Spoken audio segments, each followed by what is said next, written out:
Welcome back, Jamie. Hey Pete, how are you? I'm fantastic. Let's get into it, man. What are we going to talk about this week? I think today on the docket we're going to talk all things Hollywood Studios. This is my favorite park, my absolute favorite park. I don't know if you could see on the video real fast. I got the Hollywood Studios mug going on there. I promise you, this is full of coffee and that whiskey. All right, we're going to talk about the Rock and Roller Coaster reopening, rethemed under the Muppets. We're excited about that. All right, I'm excited to upset some Hollywood studio fans. Let's get to it. Don't you do that to me. This is the worst beyond the magic. All right, let's start it off. We'll start it off with the worst rides. We're really gonna get into this here and hopefully not offend too many people. Let me start off with which one for you is the objectively worst ride at Disney? At Disney or at Hollywood Studios? Hollywood Studios, of course. Thank you, sir. Hollywood Studios, the objectively were the worst ride at Hollywood Studios, I think, is going to be Star Tours. I'm sorry. Oh I'm sorry. yeah. I offended all the Star Wars fans. Just I Oh, am a Star Wars fan. I that's listen. rugged. Let me explain myself. It's outdated. It is. It's 90s technology. It was cool when I was 10 years old. And now that I'm 41, I get a little motion sickness. I'm not gonna lie. It's not my favorite. I don't like it. All Well, right. let's talk about the good Um, stuff. They do randomize the screens now. There's new scenes and new playability, but I think I agree with you. It's not going to be my worst. I think it's a walk on. It's usually a skip from me and my family, to be honest. It Oh, all really right. is. All right. Yeah, it is. That's objectively the worst ride at Hollywood Studios. All right. But again, I'm partial because Hollywood Studios is my absolute favorite park. I like it. I've got a little bit of nostalgia for it. My daughter's been the rebel. I've been the rebel. So, they think they know, they see us coming, and they play to our strengths there. We love it. We love the being in the center of attention. But I'm You're going to that tell you, guy. yeah, I am You're that the rebel guy. spy. Uh, for me, and we just really haven't done it. It's too young, but I don't understand the alien swirling saucers. I think it's meh for me. The lines are always too long, brutal wait lines, and I think it's just meh. What about you? You've got the kids that around that age. Do they enjoy that? No. Well, I should say No. I think my 4-year-old does. I don't enjoy going on that one with her at all. That one's a skip for me as well. If there's nothing else to do and we have some downtime, I will stand in that line if I don't have a lining lane for it because it's never over. I'm never going to stand in that line if it's over 30 minutes. It's not worth it. Um, I think that's our second worst ride at Hollywood Studios is Aliens Flying Saucers. The queue is kind of screwy. It's all outdoors. There's really not a whole lot of shade there.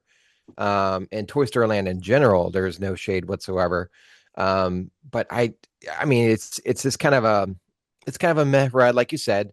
It's more like a glorified carnival spinner with brutal wait times. It's just I don't know. It's It's tough. not one of the best. You agree? Yeah, I agree. I totally agree. And I do think you bring up a very good point. What they're trying to fix, but one of the worst parts of the park is just not having that shade. If it's a really hot day, especially Toy Story Land has been brutal with the heat. But I know they've just recently put in Woody's Lunchbox. They've got some more places that give you some more shade. It's a little bit better. And some of the queues, they've put up some of the overhangs.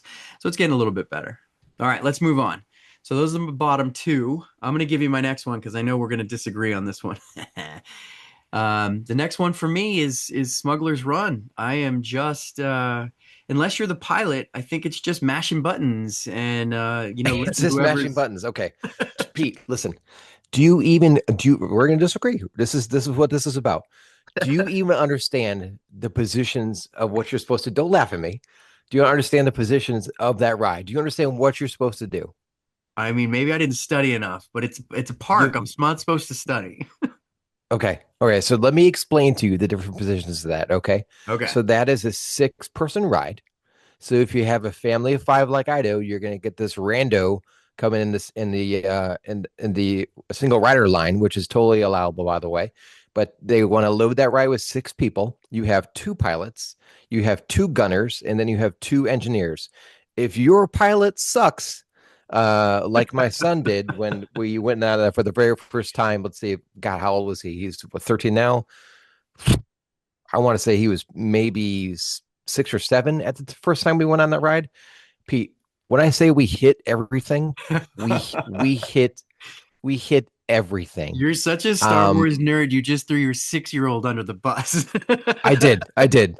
So I was the right pilot and he was the left pilot. So for those who don't know, the pilots, one pilot on the right, I forget at the moment, but one either goes up or down, and the other pilot goes left and right. I can't remember which one he was, but we were not working together.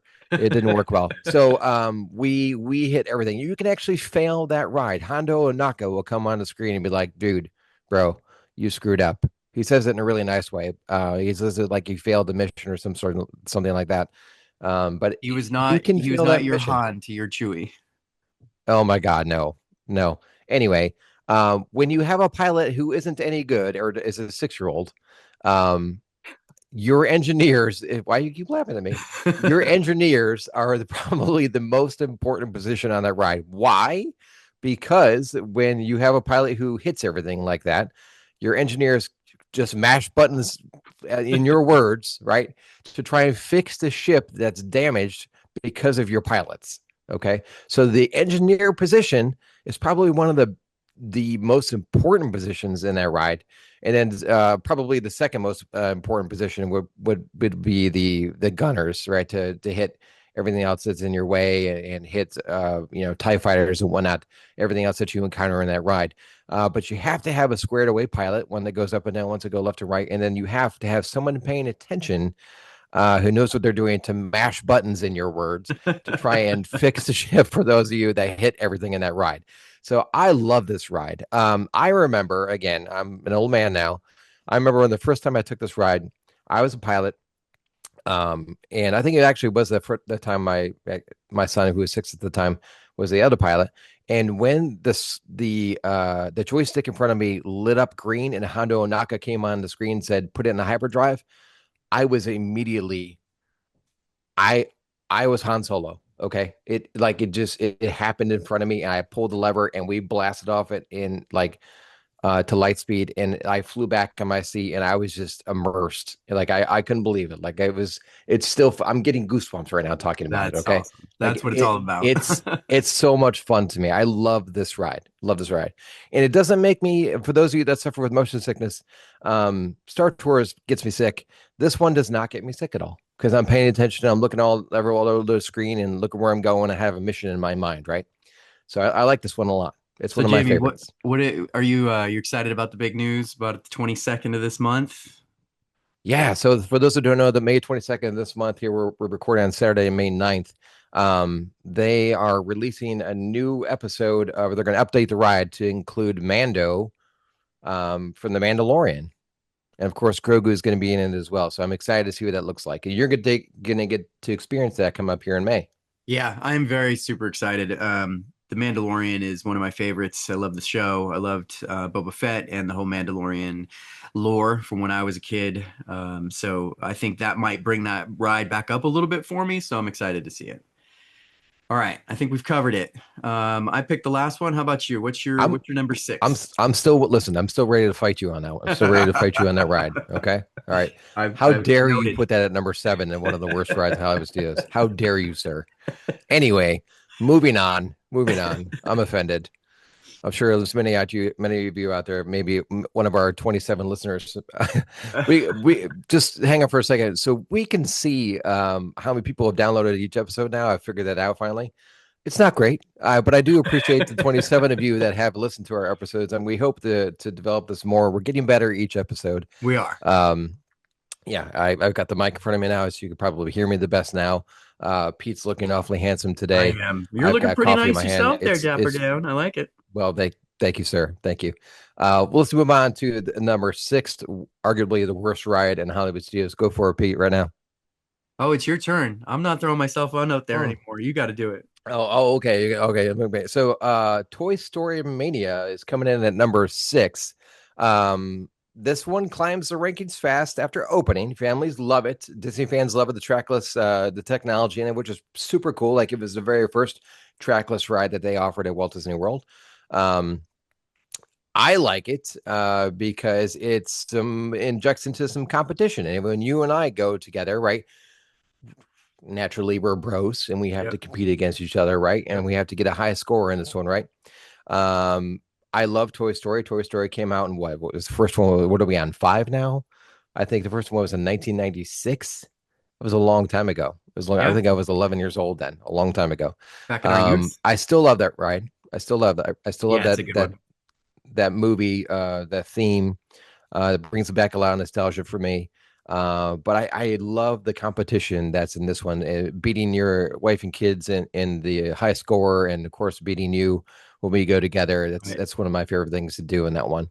Well, we got some good news Pete's for those 25 listeners. We're going to give you some of the tips in order to beat your opponent. So I'm going to start you off. Hopefully, you're paying attention here. Um, we got when you start off with the ham and eggs, the farm scene.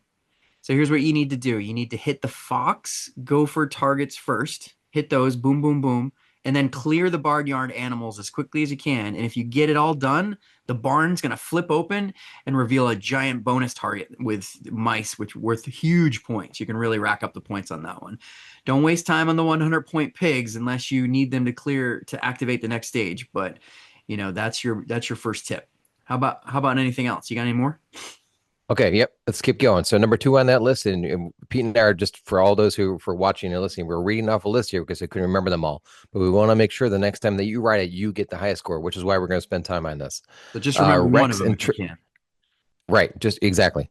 Rex and Trixie's Dino Darts. This one is the biggest score multipliers. Ignore the foreground balloons at first. I know it's easy to shoot the things on the screen in front of you, but ignore those. Aim for the long, thin lava balloon near the volcano. Pop all of them quickly, and the volcano erupts. Then meteor/comet balloons appear with worth massive points. A lot of high scorers make it or break it here in the game. I like Okay. that one. That is a good one. It seems like you could remember that one's easy. Then it's the Green Yeah. Army Man shoot camp. So you're going to watch the far upper corners. Two high value plates launch simultaneously. Break both plates quickly, and a tank appears with bonus plates. This one's much easier if you can team up with the people in your cart. I like that one. I like that one. First of all, there is no I in team, and is every man for himself in this ride. So there's no teaming up in this. For me Yeah, no, anyway. I got to agree with you there. It's I'm every not man for telling anyone himself. these You're tricks. you're going down, and I'm gonna win. That's just how it is. Right. All right. So number 4 on the list there is Buzz Lightyear's flying tossers or alien rings. Okay, this is probably the most famous and hidden bonus. Ring all the aliens rapidly before they reset. The spaceship opens up into a robot. Throw rings into the robot's mouth repeatedly. Each hit increases his value from 100 to 500 to 1,000 to 2,000s. This single trick and adds tens of thousands of points to your score. Ooh, All right. I like All right. it. It takes a I little like it. skill to ring all those aliens pretty fast, but if you can do it, that's definitely worth it. All right, now we're on to Woody's Root. This is the last one, so we got to pay attention here. Woody's Root and Toot and Shootin' Gallery. Clear the entire group of targets instead of randomly shooting. Hidden bonus waves appear after full clears. Hit the bats during the mine carts section to increase cart values. This is usually the highest scoring final round. And then, I always leave that game ride with the cramped hand feeling sore, but you gotta really work that I'm not going to demonstrate, but you got to really work that motion. Just use two fingers and just fire as fast For as you those of you can. watching at home on YouTube, Pete's not going to demonstrate the hand motions, how to get that done. We're going to But keep it PG-13. yeah. That's fine. That's fair. That's fair. Anyway, so rapid fire technique, like what Pete's talking about, and Yeah. you're definitely going to have a hand cramp after the fact, but that's okay. It's worth it. You have the high score. And accuracy barely matters. Misses don't reduce your score. High scores prioritize speed, bonus triggers, and high value targets, not precision. Now, I know as a part of this ride, they mentioned your accuracy. It's okay. It's okay if you're not 100% accurate on it. It's fine. We want you to hit all those things we just talked about, those 5 different tricks and tips in this ride to get the high score. Okay. Because I'm definitely going to do that next time Pete and I go in January. Yeah, no, I got to remember them all because I'm not going to let you win. You heard it here first. Pete Morrison's going down. All right, well, Pete, I'm gonna let you take the next one, and you go right ahead about the next objectively worst ride at number 5 in Hollywood Well, Studios. I mean, this is a tough one for me because Toy Story Mania being as good as it is, I mean, we just spent a lot of time talking about it, how fun it is, how interactive it is. So between that one and the next one, Mickey and Minnie's Runaway Railroad, those to me are often in competition with each other. The ride is great. I really love it. It's another trackless technology. They replaced an older ride, the movie ride, which was fantastic, but this one really beats it as far as nostalgia, getting those old Mickey cartoons. The Nothing Can Stop Us Now. That's going to be in There your it is. There's brain. you hear that jingle for the rest of today. Oh You're yeah, welcome. no, I will You're sing welcome. it, and it stays in your. You're walking around the park. Nothing can stop us now. It's fantastic. I do. I'll give props to the great movie ride, which preceded it. It was always fun to see the guy get shot, but in true Disney fashion, we got to keep it family friendly. There's an Um, army man speaking to you right there. There's a right there. That's what that was. Pete's army is showing. oh, but the Um, chaos! I don't like chaos in my life when because of the army, but the chaos of Mickey and Minnie's Runaway Railway is exactly where what I needed. It's like Now, touching grass if for I'm me. not mistaken, they do throw some. They have some throwbacks. You probably hear my dogs barking in the background.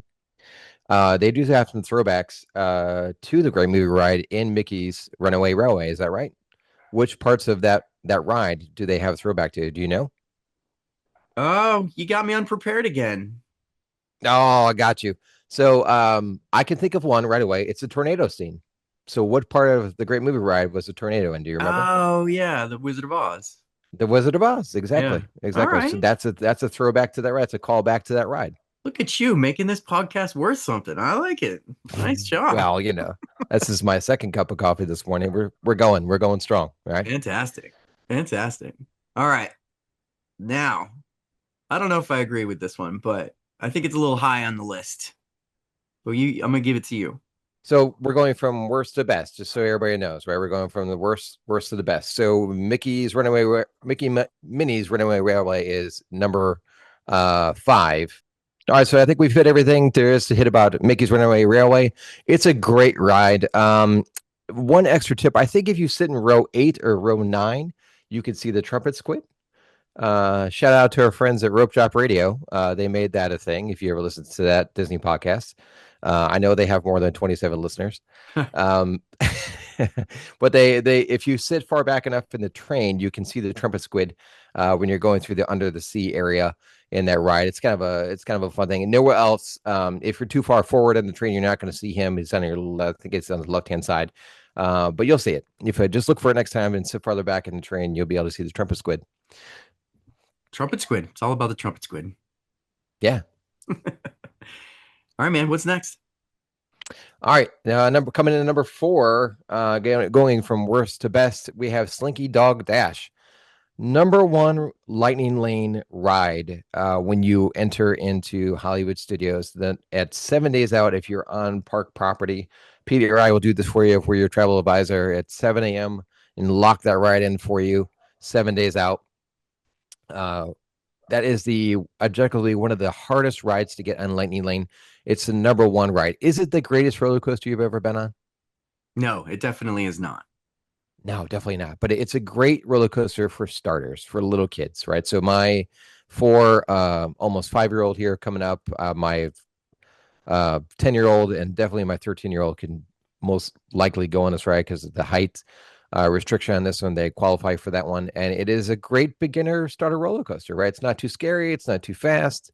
It's, when it's really good is at nighttime because, Yeah. Oh yeah. because Toy Story Land is beautiful at nighttime. And I highly recommend if you can if you can save that Lightning Lane to later in the day and hit it at sundown, or at twilight, or actually after the sun goes down at nighttime, that's probably the preferred one to do. But most people, that is their very first ride because it's the most difficult, one of the most difficult lanes to get at Hollywood Studios. Yeah, absolutely agree with you on the theming. And it brings up another point that twilight, late evening, right before things start to slow down, if you have the wherewithal and the way to do it, like those are the best times to go. You can actually start there's times right at those hours where you can get right on and off rides, and then you get the really great experience that you don't often get in the dark. Tiana's coming up at the top, and Tiana's, like you said, the Slinky Dog Dash. Like there's just so many rides that you get a much better or different experience at night. You don't want to miss it. All right, let's move on. Slinky Dog's great. I agree with you. But since we're talking about roller coasters, we got to go to our number three, and that is formerly known as the Rock and Roller Coaster starring Aerosmith, but soon to be starring the Who Muppets. Yeah. who's Aerosmith again? Yeah. Who's Aerosmith? I mean, for nostalgia purposes and for classic stuff, I mean, you gotta love it. But what's the theme? Evolve or die. But this roller coaster is one of the best ones. It's a thrill. It's the most thrill roller coaster I think that Disney has to offer. You get the upside down feel. I mean, I think Guardians is coming close to it, but for me, this one is a true classic. Gets into those other theme park style roller coasters. I love it. I'm really looking forward to the Muppets. The Muppets open up on the 26th, and Of May. of May. DVC and pass holders are testing it out now, making me awfully jealous about whether or not it's going to be good. But we're planning to see if we can Lightning Lane, or do you know if they're going to have the virtual queue for that when they start, or are they just going to put it right on the Lightning Lane? That's a great question. I wondered that myself. Typically, historically, what happens is they do have a virtual queue for a newer release like that. But I'm curious as to what they're going to do for that as well. Just like you said, right now DVC and pass holders are getting the pre-ride preview for that, but we'll have to wait and find out and see what happens. I would personally like it if they do the virtual queue. I like the virtual queue. I liked it when they had it for Rise of Resistance, because it saves you a Lightning Lane purchase, to be honest, right? So you don't have to buy that ride. Essentially, you could get it for, if you're quick enough on your fingers, you can get it for a virtual queue. So I personally like the virtual queue option. I hope that they do that with this. But I, like you, am excited to see what the Muppets. I was sad as a 90s millennial kid when they got rid of Muppet Courtyard and Muppets 3D, because that's just like, that's my childhood, growing up with the Muppets and watching Muppet Babies on TV. Like that was for me, that was my childhood. But I miss it. I miss when Sweetums runs out into the crowd and you see him running through the theater. Like it was hilarious to me every single time, right? Yeah. But I, like you, I'm excited to see what they have with this. I'm not sad to see Aerosmith go. Like, they're a legendary band for sure. Um, but I think it was time. I think it was time, and I'm glad that they pivoted to bringing the Muppets back into Hollywood Studios after they demolished Muppet Courtyard, and made it so that they have their own roller coaster, and I'm excited to see what that looks like. And Yeah. second of all, you're entitled. This is America, and you're entitled to your wrong opinion. Okay. Uh, this does not beat Guardians of the Galaxy by any means. Guardians of the Galaxy is the best roller coaster at Walt Disney World. This is a close second. I'll agree with you there, because they got a couple corkscrews in there, and you do go upside down. You don't go upside down in Guardians. But I think, for my money, Guardians is the best one at Walt Disney World. But that's neither here or there right now. We're going to argue about that. But coming in at number three is Rock and Roller Coaster starring the Muppets, no longer Aerosmith. But we're excited to see where this goes. Yeah, I got to give you the kudos to the Muppets. That's a good point. And for great job bringing up Muppet Babies. Muppet Babies. Oh yeah, This is, that ladies was and gentlemen, this love is that show. twice now that Mr. Pete Morrison has blessed us with his singing voice. I Stick mean, around. you're welcome.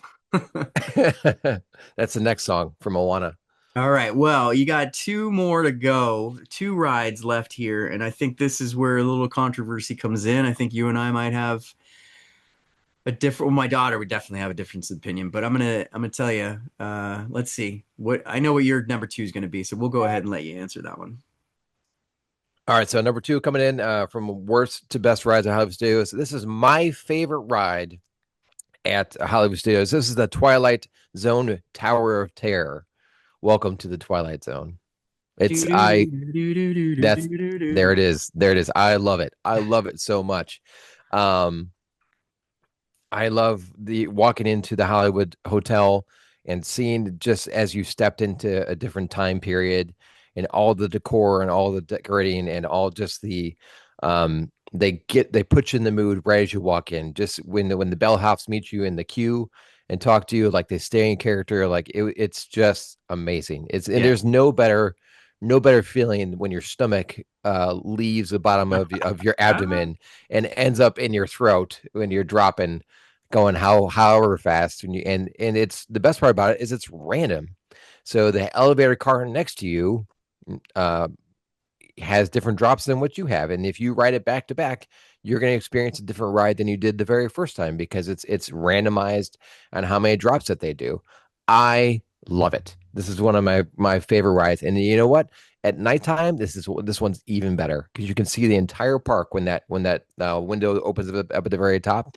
You can see straight out, and you can see the entire park, and it's beautiful at nighttime. You have a split second before you almost fall to your death, but I absolutely love the Twilight Zone Tower of Terror. I love the pre-show. And for those of you that go to West Coast Disneyland, it's no longer the Twilight Zone Tower of Terror. Now it's Guardians of the Galaxy Mission Breakout, which still has the same ride track, but it's a completely different ride experience. And if you haven't gone, I highly recommend that you do. Pete, you've been on that ride in I Disneyland? have. It's really good. It's it's very different from the Twilight Zone Tower of Terror, but it's worth it. I mean, it's like apples and oranges now, so I don't even want to compare the two. It's a great No. experience with the Guardians, but it's also the you can't beat the imagine if you will um, thrill Oh of yeah. the Tower of Terror. So I'm gonna Oh agree with yeah. you there. It is my daughter's favorite. We're gonna check the one out in Paris this September too. So all right, my friends, we are at the final, and I think we all probably know what this last one is because we it's the only ride left at Hollywood Studios. But before we get into it, I want to talk about Star Wars itself. The number one ride. Could be anything, could be something in the park, but we want to talk about the land itself. I love the land, the immersion of it, the scenery, what the Imagineers have done there, the characters that they have roaming around, the character interactions, the stormtroopers. Being rude but funny, but being ever present. I just am I'm blown away as a part-time Star Wars fan. I think Return of the Jedi was my favorite, and I live off of that one.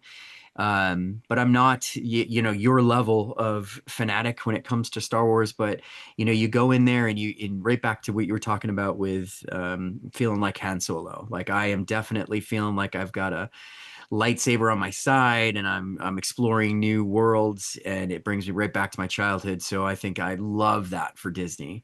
So that'll lead us right in. And what do you think as it leads into our final ride, which is, obviously Star Wars Rise of the Resistance. Why don't you tell me what you think as your Star Wars fan?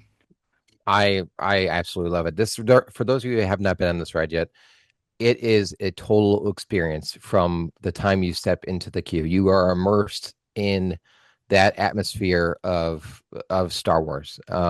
They treat you as rebel spies. I'm not trying to ruin the pre-show for anybody here, but there are a couple different pre-shows that you enter in before you actually enter the ride vehicle itself, and it is a trackless ride as well, just like the Mania in Toy Story. Um, they completely outdid themselves here. The best part about this ride is taking people that have never been on it before, even if you don't even have to be a Star Wars fan to appreciate the amount of detail that goes into this ride. Uh, This ride is uh, massive. it's a long time. It's like a 20-minute ride. It takes a long time to get through it, but it's worth every minute of it. They do a fantastic job. I don't want to bring any spoilers to anybody who's never been on it before. But it's probably one of my favorites. Let's talk real quick about how this ride is difficult to get on for one. If you don't have a individual lightning lane for it, so it means if you haven't bought the ride itself, they do not offer it in the regular lightning lane, so you can't get it 7 days out if you're on property or 3 days out if you're on property. You have to buy it individually and or stay in the queue or stand in the queue, which I'll never do, by the way. I might be poor, but I'm not 180 minutes poor. Okay. Um, uh, but It's best to ride this one early on in the morning. Why? Because there are so many moving parts to this ride. It does break down quite often. And let's say that you did go ahead and buy that ride, and by the time you get to the park in the morning, don't rope drop this one because a lot of times it doesn't open up right away, right when the park does, because there are so many moving parts in this. They have to get this ride warmed up and moving, making sure all the different scenes are working in it. If you do buy it and it does go down, don't worry, they'll change it to a multi-experience pass for you. Most of the time, if it does go down in the morning, it does open up in the afternoon. So don't get rid of that multi-experience pass. You'll be able to use it later on in the afternoon for Rise of Resistance.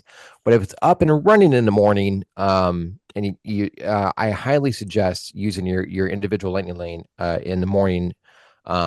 Not a rope drop, but sometime in the morning before noon, before this ride has a chance to go down, because there are so many moving parts. It does often break down, which is the sad thing to talk about. But it is an unbelievably incredible immersive experience into this ride. I can't talk enough good things about it. I love it. It's probably one of my favorites. It's not my most favorite. We just talked about that for Hollywood Tower of Terror. But it's right up there. I love taking people that have never been before on this ride and having them experience. And every time you ride it, even as a fan, you pick out things that you've never seen before. You agree with that? I do. I do. I think it's fantastic. And I think of the size of it, the amount of stormtroopers they have, whether real or fake, the imagery, the imagination, the Imagineers did a really fantastic job with it. So that's our rides. I think that's a great list. I think one of the parks that get underrated a lot outside of the Star Wars brand. People kind of think it's Hollywood Studios could be a half day or a skip day, but it is absolutely not. I wanted to ask you and round this out. I think there's a couple things that really make Hollywood Studios extra special too outside of the rides. And that is, I do enjoy the streets, the old Hollywood style of it. When it was MGM Studios a long time ago, it brought Man, you're showing your age. Showing your right? age, Pete. It brought that classic movie vibe to it, which they still kind of hang on to, which I appreciate. But with that, with the shows, I think they do a fantastic job with the shows. The two big ones that I'm thinking of are Indiana Jones. They do a really great Indiana Oh Jones yeah. show. We try to get that one every time that we're there. And then this other sleeper one that we like, it's cool, it's funny. You get some real great special effects, and that is the Frozen Ever After show. Oh yeah, that's The a sing blast. I love along. that one. And Yeah. I don't care what age you are, like it's just fun. There are jokes that the hosts do that are meant for you, and then there's lots of jokes for the kids too. So that's a not miss for us. So how about you? What other perks do you think Hollywood Studio has before we wrap that No, up? I 100% agree with you that the Frozen Ever After is a blast. The narrators that bring you along in the story to that, I swear, it's unscripted. Like every time you go into that, they keep up with pop culture. They keep up with current events, and they tell jokes based on what's happening in the news today, and it is absolutely hilarious. Obviously, they tell the story of Anna and Elsa and how they end up, and you see Kristoff is there and Sven and Olaf. They're all there, right? But the way the narrators and storytellers bring that story to life in the way they do it, it's unbelievably Disney. There's no one other place that can tell the story like they do there, and they just it's so much fun. And again, if you have little girls like I do, it's Anna and Elsa. I mean, they're in love the moment they step into it because they get to see them in the show. It again, spoilers. It snows at the end in the theater. It's a lot of fun. And it is like Pete mentioned, it's definitely for adults, and it's certainly for children as well. One big one I think that we're forgetting about here is Fantasmic, Pete. Oh You've been yeah, to you've been to fantastic. Fantasmic? That is one I have not yet made it to. Oh my goodness.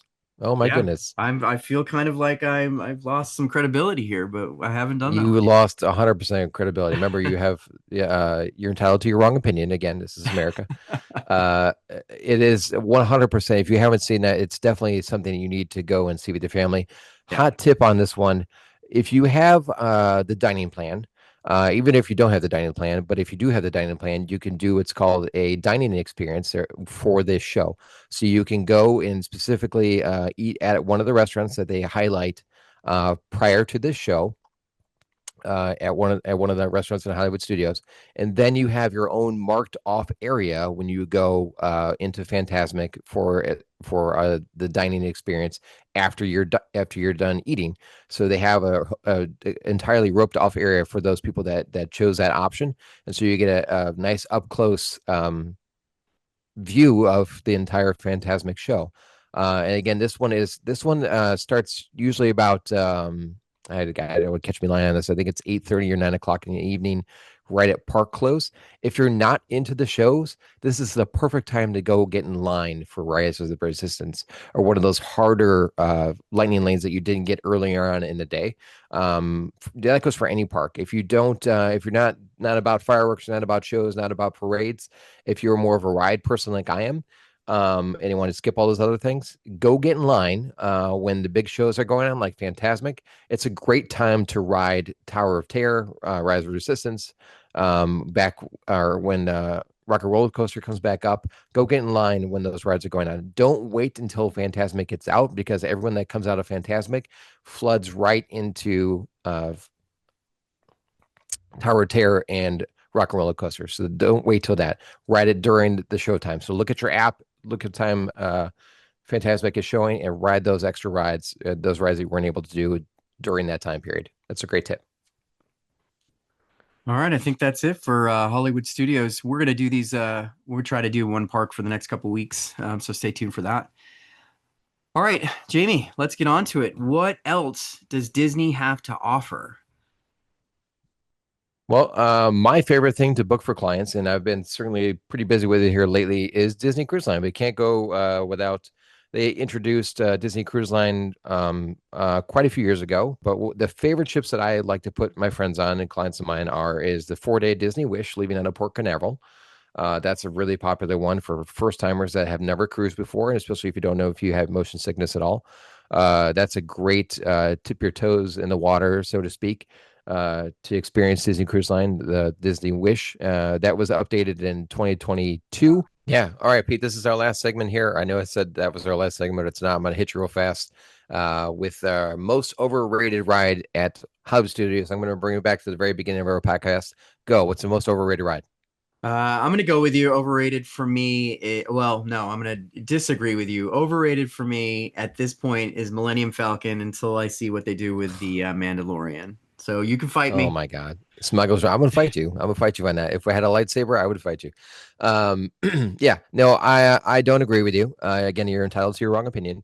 That is a fantastic ride. It puts you in the seat of the Millennium Falcon, the fastest hunk of junk in the galaxy, sir. You get to fly that. You are Han Solo.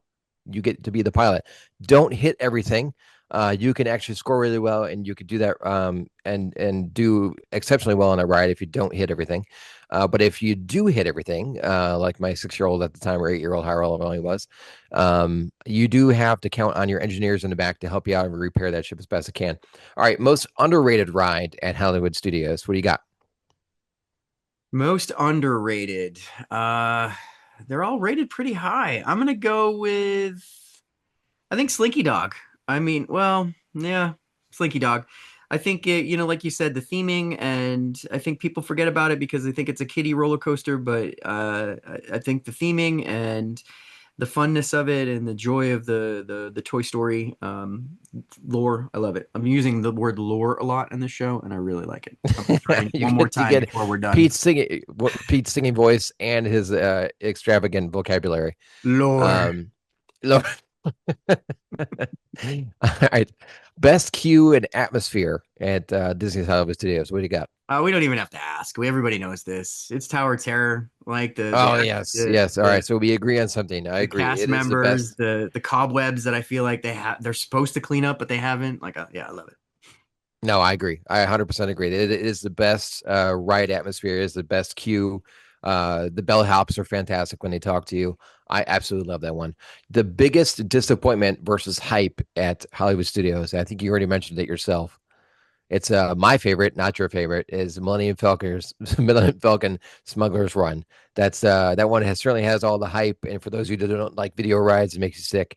It doesn't for me. I do have motion sickness here and there, but I absolutely love this ride. I don't get sick on it at all. It's not Pete's favorite. It's one of my favorites. I love it.